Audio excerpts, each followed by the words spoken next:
everyone. We'll continue with the subject fluid mechanics. We were discussing the chapter hydrostatic pressure. So far, we've discussed horizontal plane surface immersed in a liquid and vertical plane surface immersed in a liquid, along with its derivation and numerical problems. We've also discussed inclined plane surface immersed in a liquid. We've covered its derivation and a few numerical problems. In this lecture, we'll continue doing the numerical problems based on this topic. So let's start. A triangular plate of 3-meter base and 1.5-meter altitude is immersed in water. The plane of the plate is inclined at 30 degrees and the free water surface and base is parallel to the free water surface and is at a least depth of 2 meters from water surface. Find the total pressure on the plate and the position of center of pressure. So इसमें क्या है, हमें सबसे पहले तो diagram बनाना होगा. तो let's सी, आपके पास एक फ्री वाटर सरफेस है. फिर बोला जा रहा है कि एक प्लेट है, ट्रायंगुलर प्लेट. तो अगर हम उसका सिंपल डायमेंशन बना दें तो ट्रायंगुलर प्लेट है जिसका बेस कितना है 3 मीटर्स. ठीक है, और उसका ऑल्टीट्यूड कितना गिवन है 1.5 मीटर्स. तो this is the base and this is the altitude. ये हमें प्लेट का समझ आ गया कि प्लेट कैसी है हमारी. फिर बोलता है कि it is inclined at an angle of 30 degrees. तो ये एंगल हमें कितना दे रखा है, थीटा की वैल्यू गिवन है 30 डिग्रीज. अब बोला गया है कि the base is parallel to the free water surface. जो बेस है वो किसके पैरेलल है, फ्री वाटर सरफेस के पैरेलल है. And is at a least depth of 2 meters. मतलब अगर मैं बेस में एक लीस्ट डेप्थ बनाऊं 2 मीटर्स की. ठीक है, ये वर्ड यहाँ पे लीस्ट बहुत इंपॉर्टेंट है. लीस्ट डेप्थ ऑफ 2 मीटर्स अगर मैं बोलती हूँ तो यहाँ पे क्या है मेरे पास, इस पॉइंट पे है बेस ऑफ द ट्रायंगल. देखिए, फिर से देखिए. The base is parallel to the free water surface and is at a least depth of 2 meters. तो कौन है least depth पे, 2 meters. least depth मतलब आपका जो ट्रायंगल है उसका बेस इधर है और उसके बाद जो एपेक्स है ट्रायंगल का वो नीचे की साइड को है. क्लियर. तो this is how the triangle will look like. अगर मैं इसका व्यू बनाऊं आपके लिए दूसरा, तो हमें कैसा दिखाई देगा, हमें ये इस तरीके से कुछ दिखाई देगा. Clear. So this is my figure. अब हमें पता है कि अगर मैं ये G है तो ये क्या हो जाएगा मेरा, this will be my C. ठीक है. कॉरस्पॉन्डिंग डेप्थ क्या है, G के लिए डेप्थ है y बार और C के लिए डेप्थ है h बार. हमें ये दोनों कैलकुलेट करना है. थीटा एंगल हमें नोन है. तो सबसे पहले स्टार्ट करते हैं एरिया से. सो एरिया क्या हो जाएगा हमारे ट्रायंगल का, half base into height. So half base is 3 meters and height is 1.5 meters. So that is equal to 2.25 meter square. That is my area. अब नेक्स्ट चीज जो हमें कैलकुलेट करनी है that is y bar.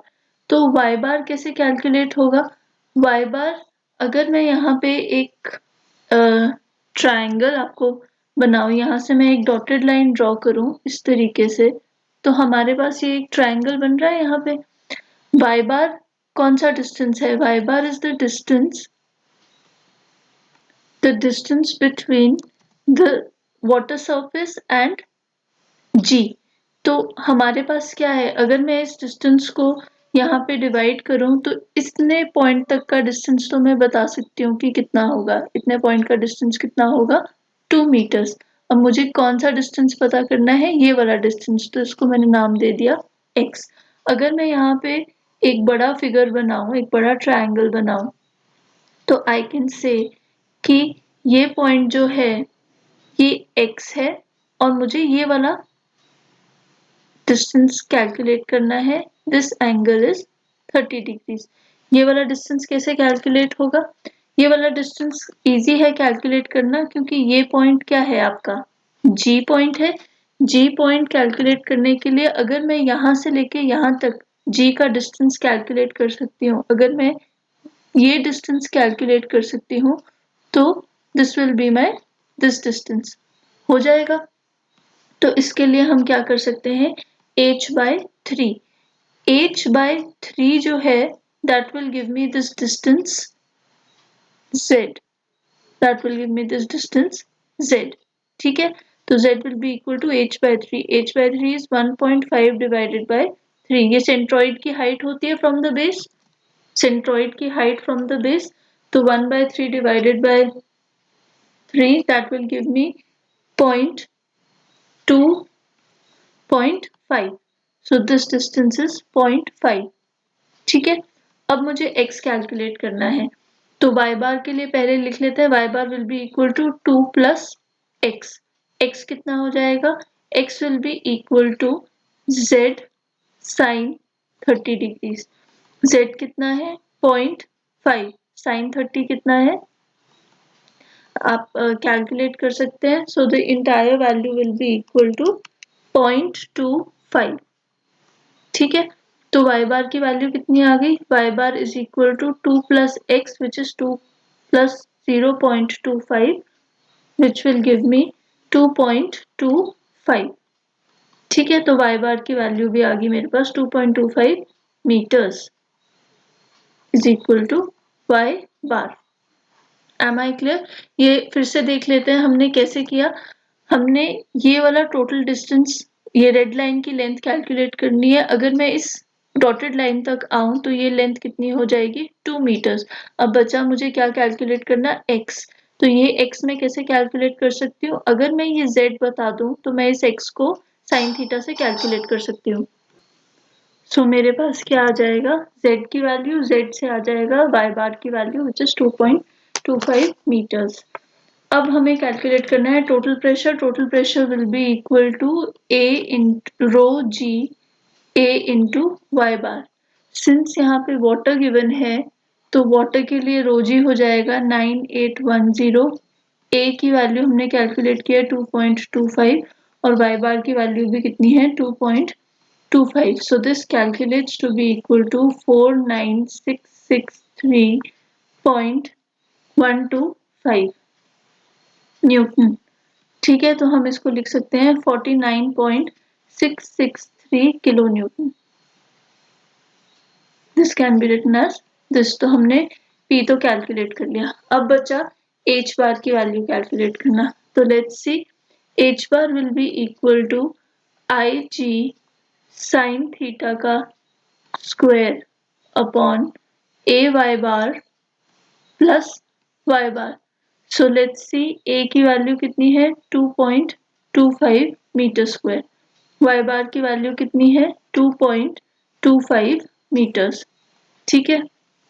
Sine theta, हमें theta पता है, theta is equal to 30 degrees, theta is equal to 30 degrees. अब बचा IG, IG for a triangle, हमें कौन से एक्सिस के अबाउट निकालना है, हमें इस एक्सिस के अबाउट कैलकुलेट करना है, ठीक है। इस एक्सिस के अबाउट IG की वैल्यू हो जाएगी BH³ upon 36, so that is equal to B है हमारा 3, H है हमारा 1.5 क्यों है, क्योंकि हम जब रोटेट करेंगे तो हम इस हाइट के अलोंग रोटेट करेंगे, तो किस हाइट के अलोंग रोटेट करें 1.5, तो उसी को हम क्या मानते हैं H। So 3 into 1.5 cube divided by 36, this gives me 0.281 meter to the power 4, so H bar की वैल्यू हो जाएगी, if we substitute 0.281 into sin theta या sin 30 का square upon A is 2.25 into y bar is 2.25 plus 2.25 y bar, ठीक है। This calculates to be equal to 2.264 meters, दैट is equal टू H bar, this is my answer. तो ये हमने calculate कर लिया कि ये H bar की वैल्यू कितनी है 2.264 मीटर्स और टोटल फोर्स की वैल्यू कितनी है 49.663 kilo Newton. So let's see the next question. This is a very important question. A trapezoidal plate is immersed in oil of specific gravity 0.8, in such a way that its border of the two parallel sides 8 meters and 4 meters lie at the least depth of 2 meters. If the two parallel sides are separated by 3 meters and the surface of the plate makes an angle of 60 degrees with free oil surface, then find out the total pressure and depth of center of pressure on one face of the trapezoidal plate. तो ये थोड़ा complex statement है. पहले इसको simplify करते हैं. पहले तो ट्रेपेजॉइडल प्लेट पता करते हैं कि वो कैसी है. तो हमें एक ट्रेपीजियम दिया है. ट्रेपीजियम का बेसिक शेप ड्रॉ कर लेते हैं. तो ये ट्रेपीजियम है. फिर बोलता है कि it is placed in such a way that the broader of the two sides. Broader क्या हुआ? कौन सी ज्यादा वाइड साइड है. Broader of the two sides 8 meters and 4 meters. तो मतलब मुझे क्या दिया है कि जो बड़ी साइड है वो 8 मीटर है और जो छोटी साइड है वो कितनी है? 4 मीटर्स है. ठीक है. अब ये तो मुझे पता चल गया इसके बारे में. At the least depth of 2 meters क्या है ये देखते हैं थोड़ी देर में. अभी आगे पढ़ते हैं. If the two parallel sides are separated by 3 meters, so two parallel sides are separated by 3 meters. तो ये हाइट कितनी गिवन है मुझे? 3 meters. तो यहाँ पे मेरे पास ट्रेपीजियम की पूरा डायमेंशंस मुझे पता चल गए हैं. And the surface of the plate makes an angle 60 degrees. तो अब बनाते हैं अपना water surface. This is my water surface. अब water surface में वो बोलता है कि एंगल कितना है? 60 degrees का एंगल है. तो let's make an angle of 60 degrees. This is my 60 degree angle. अब वो 60 degree एंगल में बोलता है कि फिर से ऊपर पढ़ते हैं. Its border of the two sides parallel sides 8 meter and 4 meter lies at a least depth of 2 meters. मतलब एक कोई डेप्थ है हमारे पास 2 meters की, उस पे ये ट्रेपीजियम इस तरीके से प्लेस्ड है कि जो इसकी ब्रॉडर साइड है, मतलब ये वाली side, this is the broader side. ठीक है. ये वाली साइड कितनी डेप्थ पे है? 2 meters पे है. और वो कौन सी डेप्थ है? कैसी डेप्थ है वो? लीस्ट डेप्थ है. मतलब बाकी का जो ट्रेपीजियम होगा वो कौन सी डायरेक्शन में होगा? नीचे की डायरेक्शन में होगा, इस तरीके से. तो अगर मैं इसको डॉटेड फॉर्म में आपको शो करूं तो वो इस तरीके से दिखाई देगा हमें. So we have this diagram. अब यहाँ पे हमने क्या बोला है? जो ब्रॉडर साइड है वो कितनी डेप्थ पे है? लीस्ट डेप्थ पे है. तो ये ब्रॉडर साइड है ये यहाँ पे आई तो हमारा, और ये लीस्ट डेप्थ है मतलब जो दूसरा एंड होगा वो 2 मीटर से ज्यादा डेप्थ पे होगा. तो उस एंड पे क्या आएगा? ये 4 मीटर वाला साइड. क्लियर. तो ये बहुत इंपॉर्टेंट है कि आप ये समझें कि ये ट्रेपीजियम इस तरीके से प्लेस्ड है. 2 मीटर्स पे लीस्ट डेप्थ है और जो दूसरा 2 मीटर्स पे ब्रॉडर विड्थ है और जो दूसरी विड्थ है वो ग्रेटर डेप्थ पे है. अब हमने देखना है एरिया. तो area of a trapezium is equal to a plus b upon 2 into h. h क्या हो जाती है? उसकी हाइट. सो a कौन सी साइड होगी? a होती है हमेशा छोटी साइड. तो जो छोटी साइड है उसको हम क्या बोलेंगे? a. और जो बड़ी साइड है, बड़ी पैरेलल लाइन है, उसको हम क्या बोलेंगे? b. ये क्यों इम्पोर्टेंट है? जब हम ये h इस CG तक डिस्टेंस कैलकुलेट करेंगे, ये डिस्टेंस x कैलकुलेट करेंगे तो a और b हमें फॉर्मूले में ढंग से पुट करना है. तो a is 4 and b is 8 divided by 2. h की वैल्यू है 3. So this gives me an area of 18 meter square. ठीक है. अब नेक्स्ट आता है आपका y bar. तो y bar क्या होगा? y bar is the depth of center of gravity from free liquid surface. तो हमें ये वाला y बार कैलकुलेट करना है. तो इसके लिए अगर मैं एक ट्रायंगल ड्रॉप करूं तो यहाँ से लेके यहाँ तक की वैल्यू तो मुझे पता चल गई कितनी होगी? 2 मीटर्स. मुझे कहाँ से कहाँ तक की वैल्यू पता करनी है? मुझे ये वैल्यू पता करनी है कि ये वैल्यू यहाँ से लेके यहाँ तक कितनी होने वाली है. तो इसको मैंने नाम दे दिया z. अगर इस वैल्यू को z दे रही हूँ तो मुझे क्या कैलकुलेट करना पड़ेगा, पहले मुझे ये वाली वैल्यू कैलकुलेट करनी पड़ेगी। ये वाली वैल्यू क्या है, हमने यहाँ पे नाम दिया है इसका x। तो if I make a triangle, तो दिस इज माय ट्रायंगल जो मैग्नीफाइड फॉर्म में है, this is x and this is z, और ये एंगल कितना है 60 डिग्रीज। तो पहले तो x देखते हैं क्या है। x क्या है, CG का डिस्टेंस, या फिर पहले यहाँ लिख लेते हैं y बार क्या है 2 प्लस z। ठीक है, तो z कैलकुलेट करने के लिए पहले मुझे x कैलकुलेट करना पड़ेगा। x क्या है, distance of centre of gravity from the broader side, जो बड़ी साइड है। तो डायरेक्ट फॉर्मूला हमें पता होना चाहिए, direct formula is 2a plus b upon a plus b into h/3। ये है direct formula centre of gravity का from the longer side, from the broader side. ठीक है, अब यहाँ पे इम्पोर्टेंट है ए और बी समझना। ए कौन सी साइड होती है, छोटी वाली साइड होती है, और बी कौन सी साइड होती है, बड़ी वाली साइड होती है। This is a standard formula, this are standard notations. तो जब भी आप ए की बात करेंगे आप स्मॉल साइड को ए बोलेंगे। So if I substitute the values, 2 into 4 plus b is 8 divided by a is 4 plus 8. ठीक है, h की वैल्यू गिवन है हमें 3 divided by 2. So this x calculates to be equal to 1.333. Clear, अब मेरे पास x की वैल्यू आ गई, x is equal to 1.333 meters. मुझे किसकी वैल्यू कैलकुलेट करनी है, मुझे तो z की वैल्यू कैलकुलेट करनी है। z की वैल्यू क्या हो जाएगी, अगर मैं साइन थीटा यूज करूं तो sine theta will be equal to x upon z। ठीक है, therefore sorry, sine theta will be equal to z upon x, z upon x, therefore z will be equal to x sin theta। ठीक है, तो z की value कितनी आ जाएगी, x कितना है 0.133 और sin थीटा कितना है sin 60। so this calculates to be equal to 1.1547। तो मैं यहाँ लिख देती हूँ जहाँ पे विजिबल हो clearly, z is equal to 1.154 metres.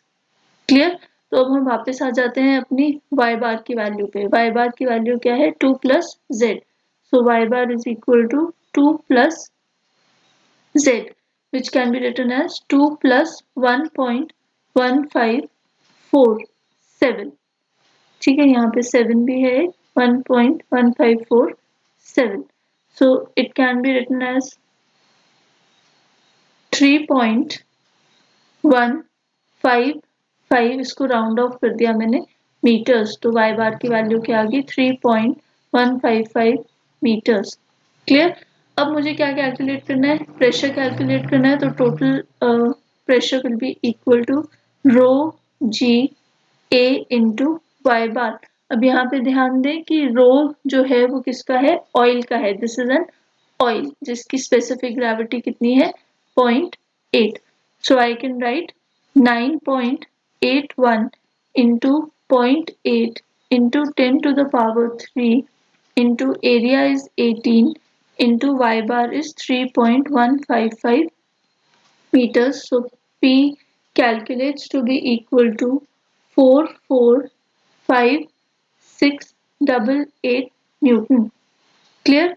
I can write this as 445.688 kilonewton. So this is my total pressure P. Clear? अब बात आती है H bar की। So H bar can be written as Ig upon sin square theta upon A y bar plus y bar। So हमें पता है previous slide से कि A की वैल्यू कितनी है 18 मीटर स्क्वायर और y बार की वैल्यू कितनी है 3.155 मीटर्स। ठीक है, तो हमें क्या कैलकुलेट करना है, आई जी कैलकुलेट करना है। आई जी का डायरेक्ट फॉर्मूला आप यूज कर सकते हैं फॉर अ ट्रेपीजियम, जो मैंने आपको पहले प्रीवियस लेक्चर्स में प्रोवाइड किया है, या तो आप इसको डिवाइड कर सकते हैं दो ट्राइंगल्स, जैसे हमने एक क्वेश्चन में किया था, दो ट्राइंगल्स और एक रेक्टेंगल में, तो वहां से आप IG की वैल्यू कर सकते हैं। But it is easier to memorise the formula because it is a standard shape है, तो बहुत फ्रीक्वेंटली यूज होगा क्वेश्चंस में, और टाइम कम लगेगा अगर आप फॉर्मूला मेमोराइज कर लें। तो this is the formula, a square plus b square plus 4ab upon 36a plus b into h3. So Ig will be equal to a square कितना हो गया 4 square plus 8 square plus 4 into 8 divided by 36 into a plus b 4 plus 8 into h cube. H is equal to 3 meters. So 3 cube. This calculates to be equal to 13 meter to the power 4. ठीक है, तो h bar की value में substitute करते हैं 13 into sine 60 का square divided by area कितना है 18, y bar is 3.155 meters plus 3.155 meters. So this calculates to be equal to 3.327 meters. This is my h bar. Clear, ये है centre of pressure. This is the answer. इस question में आपकी जो हमारी reference book है बीरेंद्र सिंह, उसमें ए और बी की वैल्यूज एक्सचेंज कर दी है और आंसर गलत आ रहा है, so please be careful. A is the smaller side and B is the larger side, और ये स्टैंडर्ड फॉर्मूला है, तो ये नोटेशंस भी क्या है, स्टैंडर्ड नोटेशंस है। Let's see the next question. So the next question is, an inclined rectangular sluice gate AB is the sluice gate, 1.2 meters by 5 meters size as shown in the figure, is installed to control the discharge of water.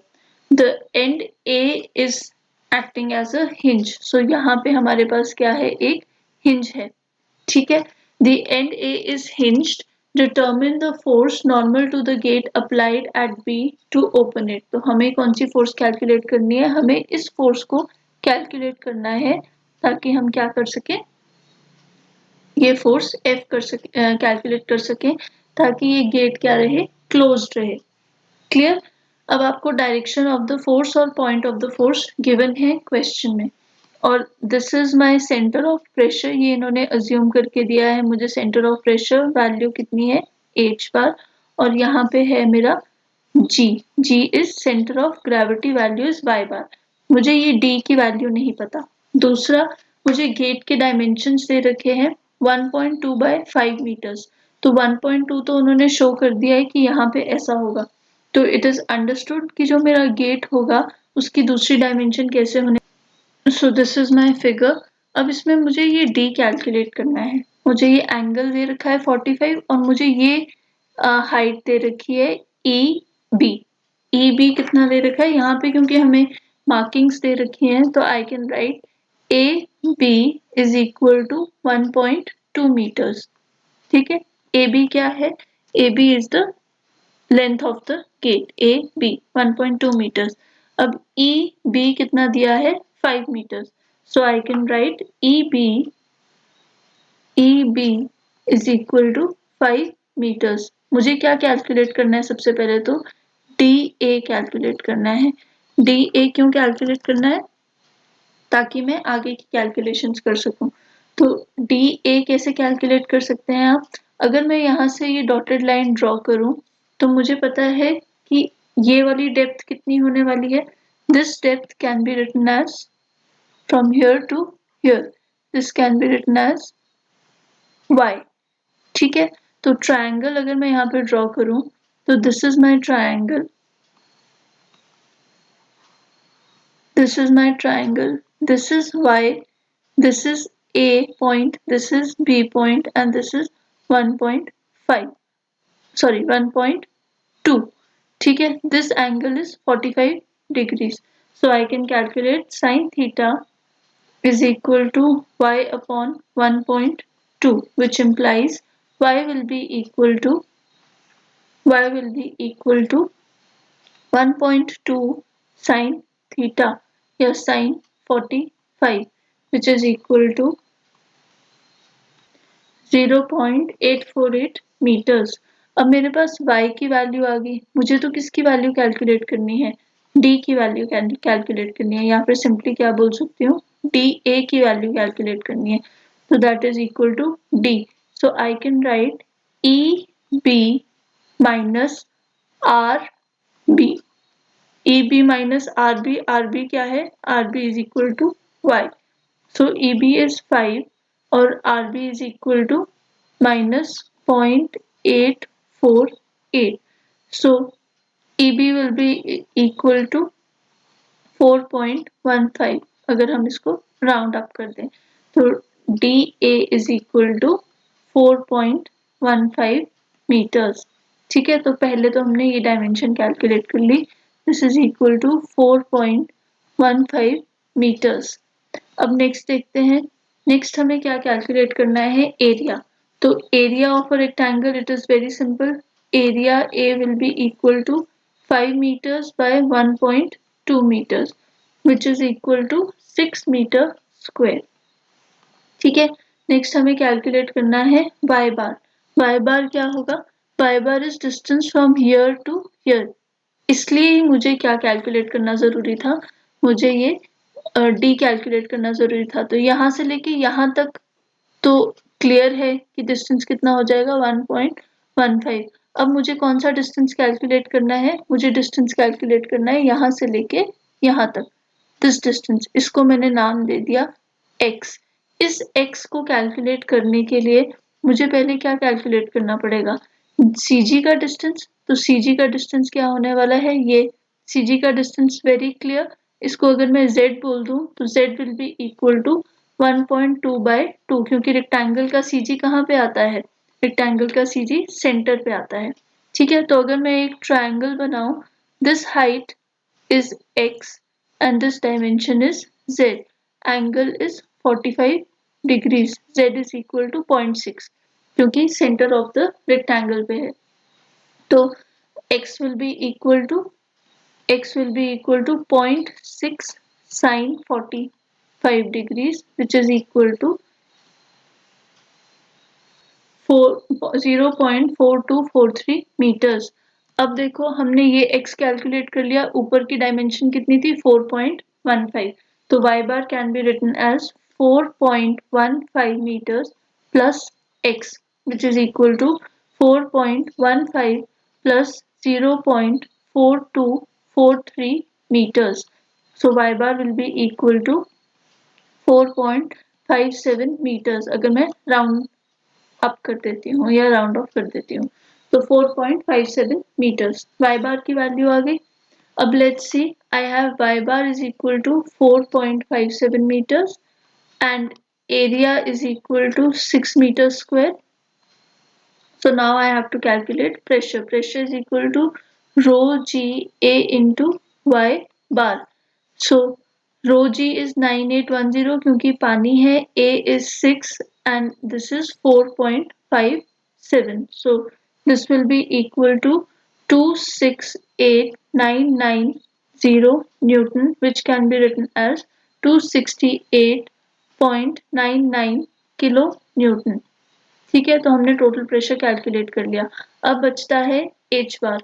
H बार क्या आ जाएगा, I G upon into sine square theta upon a y bar plus y बार।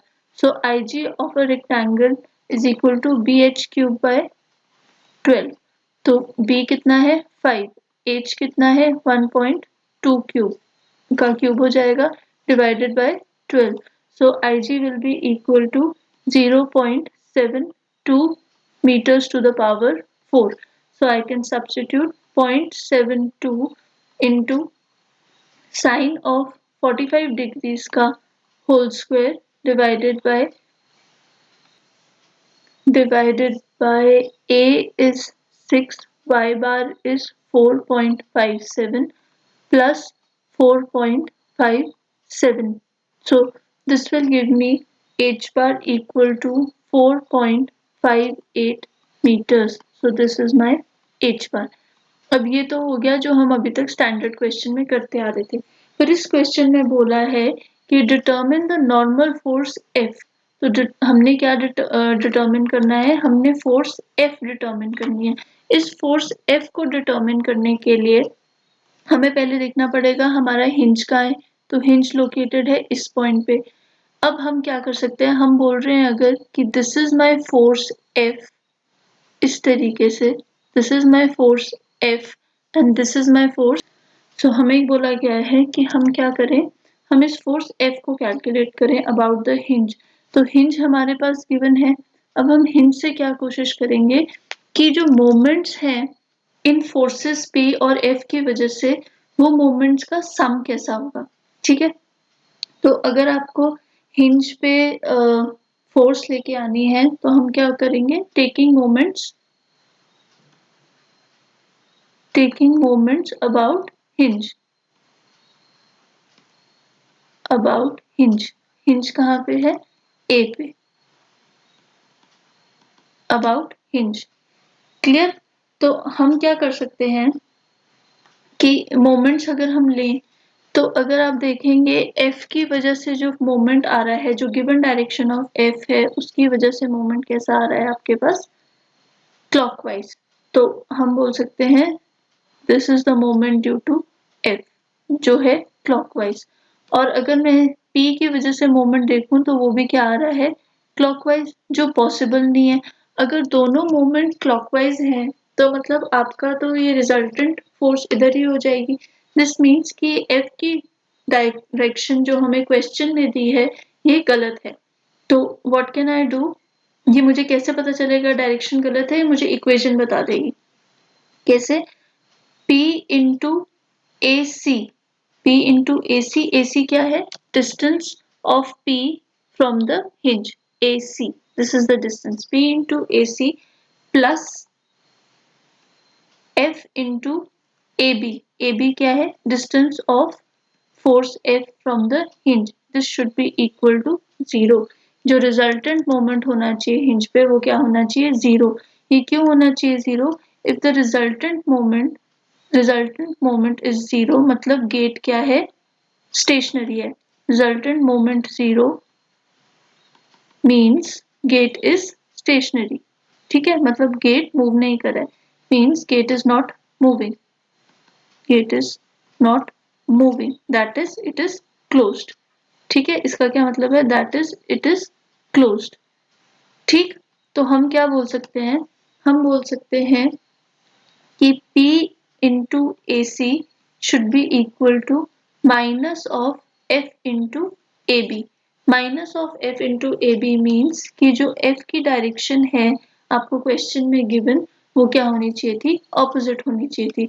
तो अब मैं क्या बोल सकती हूँ कि F की जो डायरेक्शन है वो कौन सी साइड को होनी चाहिए, इस साइड को होनी चाहिए. माई F should act in this direction. Clear. जो क्वेश्चन गिवन है, क्वेश्चन में गिवन डायरेक्शन है that is not the correct direction. So let's see what is AC and AB. So I have P into AC is equal to F into AB. AB की direction तो clear है, dimension तो clear है 1.2 meters. अब मुझे क्या calculate करनी है, AC की डायमेंशन. AC की डायमेंशन कैलकुलेट करने के लिए मेरे पास क्या है, H की वैल्यू दे रखी है, दिस H. तो अगर मैं देखूं, मैं एक ट्रायंगल बनाऊं यहाँ से, इस तरीके से, यहाँ से, तो ये हाइट कितनी है, this height is equal to 4.15 meters. तो मुझे कौन सी हाइट पता करनी है, मुझे ये वाली हाइट पता करनी है. इसको मैंने थोड़ी देर के लिए नाम दे दिया R, स्मॉल r. तो अगर मैं ट्रायंगल ड्रॉ करूं तो ट्रायंगल क्या बनता है मेरा, this will be small r और ये वाली हाइट क्या हो, ये वाली लेंथ क्या हो जाएगी, AC. ठीक है, और ये एंगल कितना हो जाएगा, 45 डिग्रीज. अब मुझे h बार की वैल्यू तो पता है, h बार की वैल्यू कितनी है, it is equal to 4.58 meters. ठीक है, यहाँ से लेके यहाँ तक कितनी हाइट है, 4.18. यहाँ से लेके यहाँ तक कितनी हाइट है, 4.58.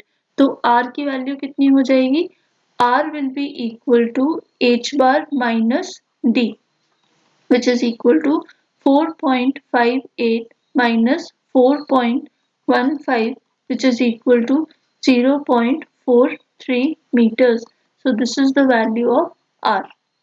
क्लियर? तो R की वैल्यू कितनी आ गई? 0.43 मीटर्स. मुझे किसकी वैल्यू कैलकुलेट करनी है? AC की. तो AC will be equal to,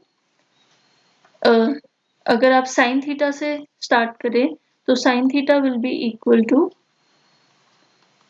R upon AC.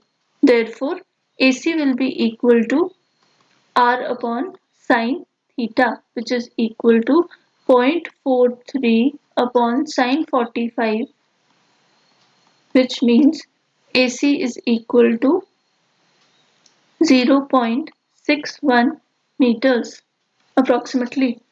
अब हमने क्या कर लिया? अब हमने AC की वैल्यू भी कैलकुलेट कर ली. तो अब आ जाते हैं वापस अपने क्वेश्चन पे.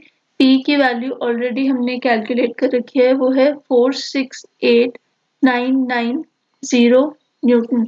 So let's calculate F. F PAC is equal to F into AB. P is 268,990. AC की वैल्यू है 0.61. F की वैल्यू हमने ढूंढनी है into AB. AB की वैल्यू है 1.2.